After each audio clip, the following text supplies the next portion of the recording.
What's up, everyone? Today I'm going to show you the easiest way to convert XLSX to CSV. It's free, it's fast, let's do it.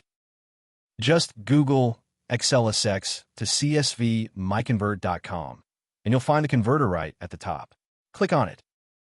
Alright, we're on the XLSX to CSV converter now. Love how clean this looks. No ads, no nonsense. Let's upload our file. Click Choose File here. Browse to where your XLSX file is, click on it, and hit Open. That's all you need to do. There it is. File's loaded and looking good. Now, just smash that Convert Now button and let the magic happen. Look at it go. The converter is doing its thing. This is seriously fast. Just watch that progress bar fly. And we're done. That was quick, right? Click Download, and your shiny new CSV file is all yours. Wasn't that easy? Check out MiConvert.com for tons of other converters.